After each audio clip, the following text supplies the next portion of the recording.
This man is called Abraham Maslow. He was a professor at Harvard University for many years. And at some point he was disillusioned with the Freudian psychology and said, look, you've created a whole psychology of humanity based on studying people who are unhappy. How can you have an image of humanity studying only psychologically ill people? And he said, I'm going to study super people. I'm going to study self-actualized people. People who are successful, happy in life, effective, dynamic. And I'm going to see how they differ. What are the qualities of a self-actualized person? Now, why am I telling you this? Because the purpose of this seminar and the purpose of our self-knowledge seminars is self-actualization.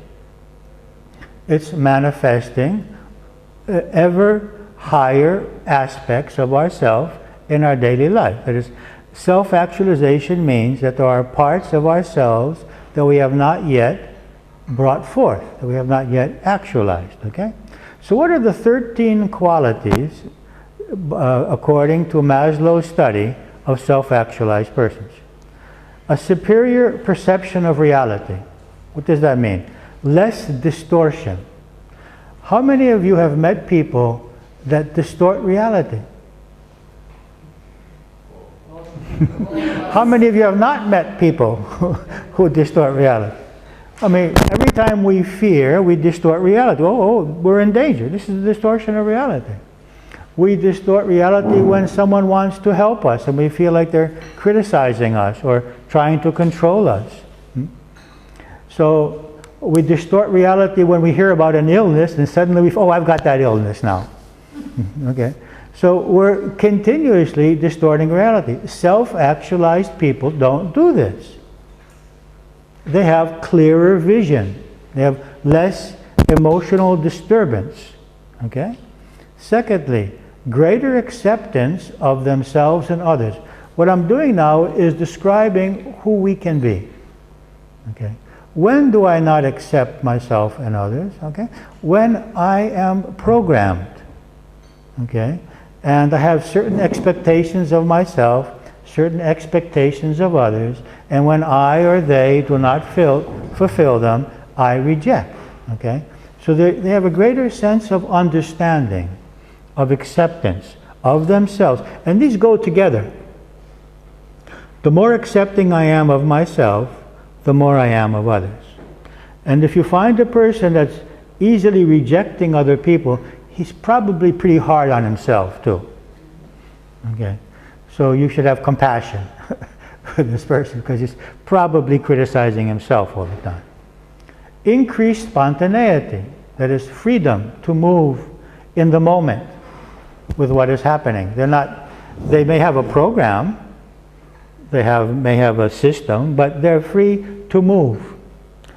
One time when I was walking in the mountains of Colorado, in America, I sat by a stream and I observed for about an hour. I was like mesmerized, hypnotized there was a rock, and that there was all of these grasses on the rock that were like hair. They were very fine, and they were making this incredible dance as the water moved around. And in that hour I never saw the same pattern. It was a continuous changing motion. And this came to my mind that this is possible only with two prerequisites. First prerequisite, that the grasses are firmly rooted to the rock. Because if they weren't, they would be taken away by the current and destroyed. And secondly, they have total flexibility. They have zero resistance. Because if they had any resistance at all, the water would have destroyed them. Okay? And this is how I want my life to be. Firmly rooted in certain spiritual beliefs or certain concepts, which my meditation helps me with that, and my belief system helps me with that, which would give me the inner security to flow. If I don't have that inner security, then I want everything outside of myself to be very fixed. Don't change my program. How many of you have that problem? Don't change my program. Okay, I have this plan now, and okay, but that's good. It's good to have a program. It's productive. But when it has to change, then we need to be able to flow. Okay, so increase spontaneity. Increase in problem centering, that is the ability to go to the center of a problem, to look into it and say, okay, what exactly is the problem here? Greater problem solving ability. Increased detachment, and most of them had an increased desire for privacy. They needed to be alone, more perhaps than other people, because perhaps that was a part of their rejuvenation process. Increased autonomy and resistance to enculturation. Now, what does that mean? They think for themselves. It doesn't say rejection of society. They're not rejecting. Okay, society thinks this way, that's fine. I can accept that. But I think this way. I don't need to reject what other people think in order to think differently. And this is something that we need to learn. Most of us feel the insecurity about our belief system, and we say, well, we can't both be right. So I need to reject what other people think in order to accept what I think. So if we understand that beliefs are like a ladder that we are climbing on as we grow in life, we allow other people to have their beliefs, but we're also free to have our own. So less enculturation. Okay? Greater freshness of appreciation and richness of emotional creation. That is, they have more gratitude. Gratitude is an important emotion. We're going to work with gratitude today. It's the secret of the law of attraction. The more gratitude I feel for what I have, the more I attract. Okay? So gratitude is a very important emotion, and it's an emotion which unfortunately is missing in society. Everyone knows what they don't want, but very few people are grateful for what they have. Higher frequency of peak experiences. Now, Maslow gave this word, this name, peak experiences. What is it? It's the experience of the loss of individuality and the experience of oneness with whatever is around us. It's like losing the sense of boundaries of self and a certain ecstasy and happiness and pleasure and feeling that there is no, I am one.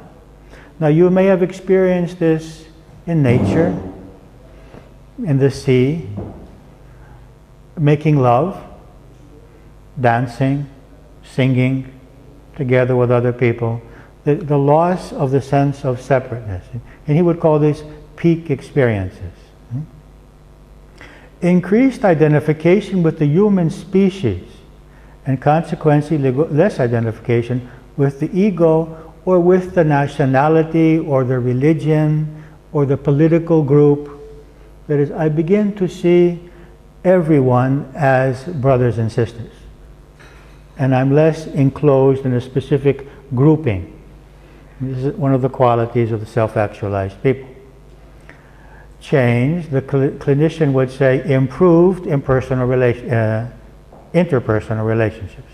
Okay?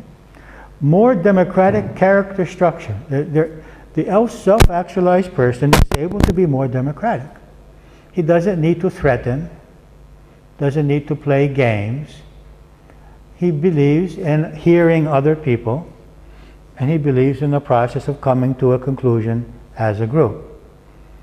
Increased creativity and certain changes in the value system. So these are the 13 qualities that Abraham Maslow found when he did a study of self-actualized persons. Is there something that you would like to ask or say about this study? What changes in the value system? I would say that it becomes more spiritual, less material. Okay. Anything else? Okay, now Maslow also created what he calls the pyramid of needs. And what he did, he said in his book, the book is called The Psychology of Being, if you want to read the book by Maslow, A Psychology of Being, okay? And he said, in order to become interested in a higher need, I have to have fulfilled the lower needs, okay? Now, he says the first need is survival. If you didn't have the means to survive today, you wouldn't be at this seminar. You'd be looking for a job. You'd be looking to find food, okay? Then safety. And he says, okay, when we have survival and safety satisfied, now we want to belong. And we say we can belong to a relationship, or belong to a family, or to a religion, or to a political group, or to a soccer group, a football group, whatever it may be. I want to belong to some group of people. I'm a part of others, okay? And this identifies me. And then he says, once you do that, you want to be something special in that group, okay? You want to have a position in that group. So you want to be the president of the group, or the prime minister of the group, or secretary of the group. He says, once you have satisfied these needs, then you start to feel the need for self-actualization. You have to satisfy these needs first. And then say, okay, I'm safe, everything's okay, I'm accepted, and now I want to see what is beyond this. And he calls this the need, he calls this the meta-need, the need for self-actualization. Now, you see this elephant here, okay? Maybe some of you know this. We're going to start discussing how we create our reality, but maybe you want to take a break. How many of you feel the need for a break? Raise your hand. Okay. So you can... Question with Maslow's need. Yes. What is power? To gain power, to have power. That would be in the esteem. Yeah. Anything else? Yeah? So, well, I would like to question that pyramid, because I already know it, but I always question that people need to belong and need safety and so forth as at the same time as survival. I mean, Yeah, same time. Yeah. Yeah, I mean, it's not really once you need belonging, and you don't need belonging. No, you have to fill them all as you go up. But so simultaneously. You don't let go of the lower needs. You continue to satisfy the lower needs. Is this what you're saying? No, what I'm trying to say is that we don't, I mean, we need to belong. Yes. And we do have needs for esteem and so forth, even if we're not fed. Yeah, okay, yeah. Okay, Yeah. so it's, But we're going to give importance to having food before we're going to... Okay, okay. So it's a hierarchy. there's a priority. Okay, yeah. Yes. It's, for the first time for me, it looks like our energy centers, like our Yeah. chakras in our... Okay, well that's explained in this one. This is Ken Kai's, you see the 7 energy centers here. It's similar to, you know, it looks similar for the first time for Yes, yes. our body. Yes, and this is the way Ken Kai's explains it. First we have the need for security and pleasure, affirmation, love, abundance, and as our energy moves up, we become transformed. So it is an evolution of the energy through the energy centers. Does someone else raise their hand? Yes. You go back to the first slide about Maslow. This is the person who has achieved actualization. Not enlightenment. We're not talking about enlightened persons. We're talking about self-actualized persons, persons who have been able to achieve a lot and they're happy and they're satisfied. This low fat person. Yes. Qualities. Yes. Yes. Okay, thank you. Anything else? Okay. So you want to continue, and we'll move on now to how we create our reality. There's a true story about elephant trainers. When an elephant is small and relatively weak compared to what he is going to be later, they put a chain around the leg and they chain it to a peg which they pound into the ground. The elephant becomes programmed that when there is something around my foot and there's a stake in the ground, I cannot move. And then what happens? As time moves on, the elephant becomes so programmed that even though he's become huge and can pull a truck, they just put a wooden stake and a small piece of rope. And the elephant doesn't move away because he believes he cannot. And this is a programming. It's not true. The elephant can move. And this is true for us. We have been programmed to believe that we're not worthy, or that we're worthy only in certain situations, or that we're not safe, or not capable.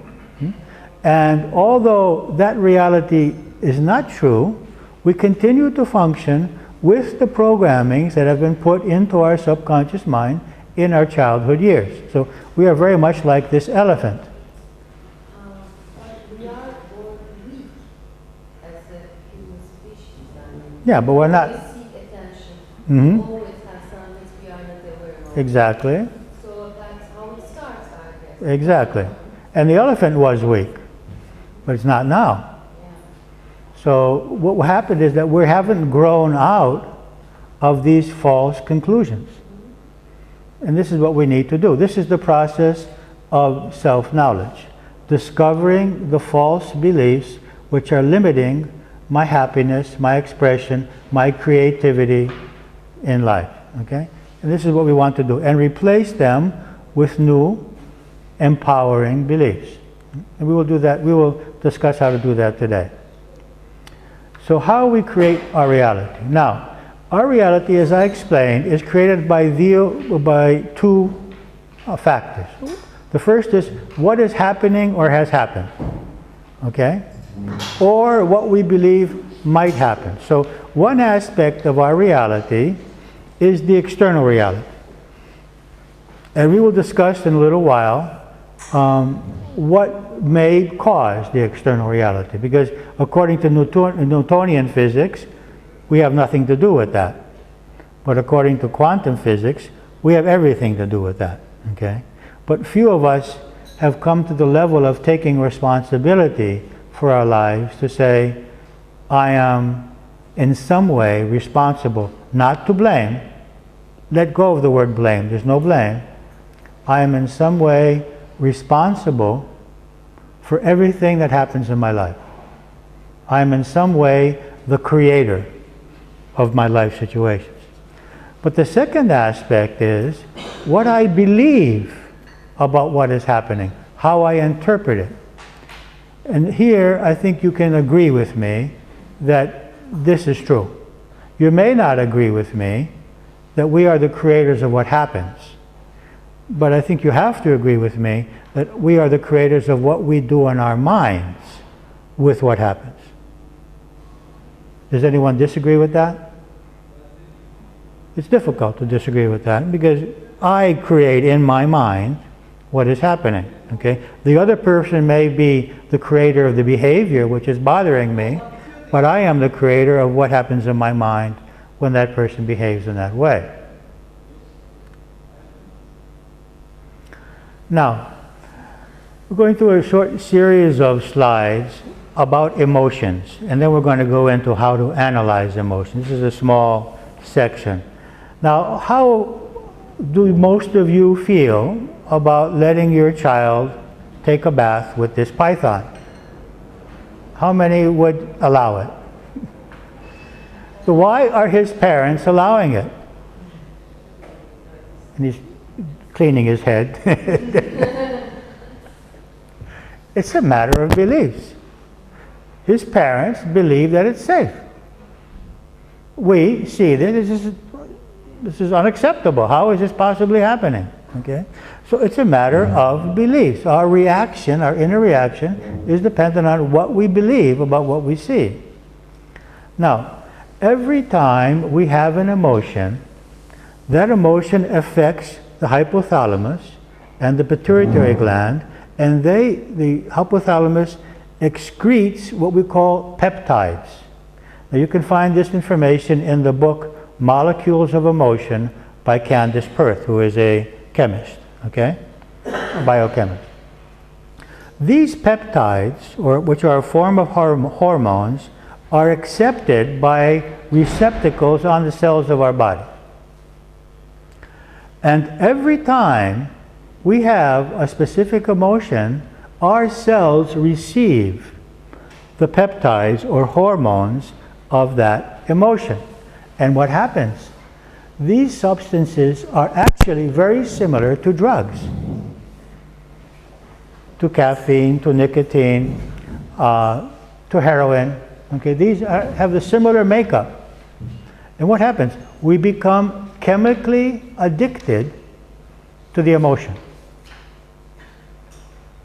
Chemically addicted to feeling that we are the victim, to suffering. Chemically addicted to being angry. Gets good energy going. Chemically addicted to feeling guilt. Any of you know people that are addicted to feeling guilty? Whatever happens, they feel guilty? Okay. Or self-rejecting. How many of you know people that are addicted to anger? They will want to find a reason to be angry, okay? Okay. Or people that are addicted to feeling poor me, the victim, okay? So this creates a cyclical attachment. What happens is that the emotions create the peptides, and the peptides create the need for the emotion.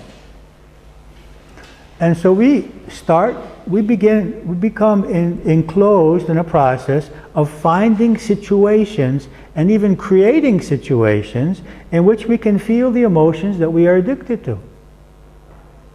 Okay? And of course, in all these cases, we believe that the other people are responsible and that we are right and they are wrong. Okay? And this is definitely an obstacle to our happiness, because when you're addicted to caffeine or nicotine, you want it again. And so, subconsciously, I want to find a way today to feel victimized and being done injustice to, or to be angry. Now, at the same time, what happens? Every time I interpret a situation in a specific way, I say, when this person says these words, this person wants to demean me, wants to reject me. And that creates a communication between the synapses of the brain, and these synapses grow in strength. Now, these are called neural nets, and they're the equivalent of beliefs in the brain. So what happens? When something happens, this neural net, this network of neurons, is activated, and it automatically interpret a situation in the way that I have become programmed to do so. Okay? And this causes me to interpret situations through the past. Every time I find a new way to interpret a situation, this connection begins to weaken. It atrophies. It becomes weaker. And the new neural net, the new synapses, become stronger. So what's happening here?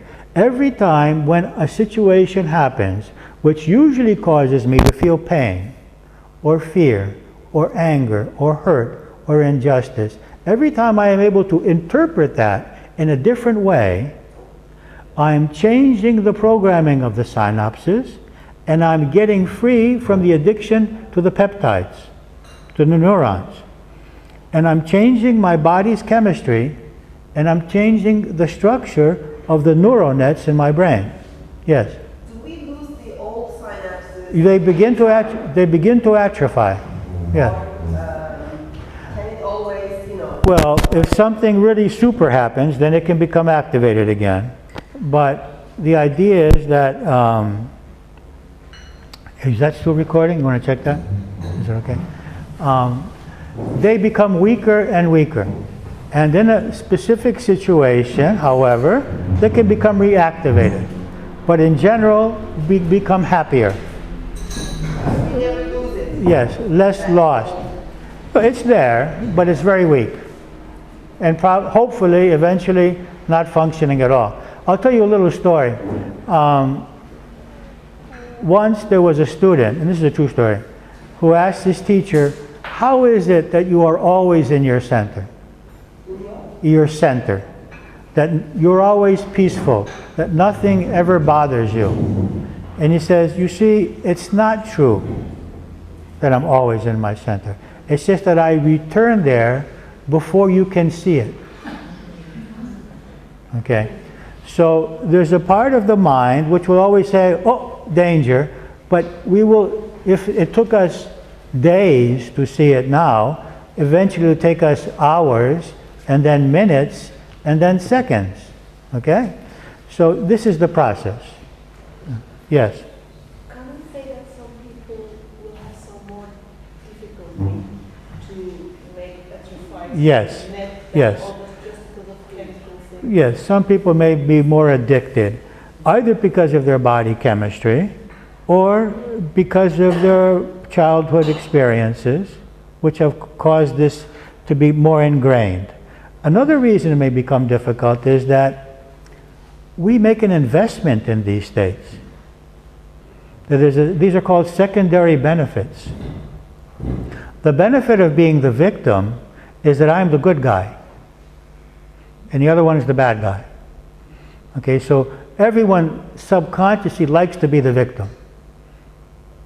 Yeah, I'm being done injustice to. And as long as I'm the victim, I'm the good one and the other one's the bad one. Okay? Being angry means I'm right. Because the angry person is right person. Okay? So some people like the double dose. The angry victim. Okay? So first I'm the victim and then I get angry. And this is like taking a drug. It's I'm right, I'm good, the other person is bad. And so why change it? So some of us may start the process of changing this and then find that our subconscious doesn't want it to change, just as the subconscious may not want to overcome an illness because we get attention through that illness. Okay?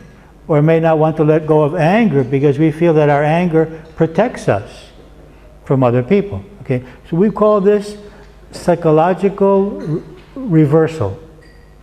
Psychological reversal. That is the tendency to not want to overcome an emotion. Okay? Here you can see the neural nets, the strengthened pathways which we want to change. And that we can gradually weaken them by perceiving life in a different way. By changing our belief system, we change the neural nets and we change the peptides. Okay? Now, this is an interesting image. How many of you feed your rats with milk in the morning?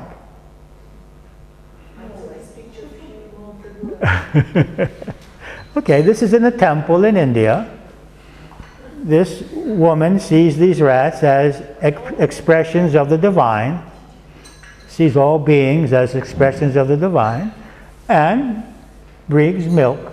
Now, we see this and we pass it through our belief system. So this is crazy. This is totally nuts. I mean, we put poison for our rats, right? So that they disappear, okay? It's a matter of perception. She sees this as totally proper, and the child that's seeing it will grow up seeing it as totally proper. Okay, so we see things through our perception, our belief systems, okay? Now, in this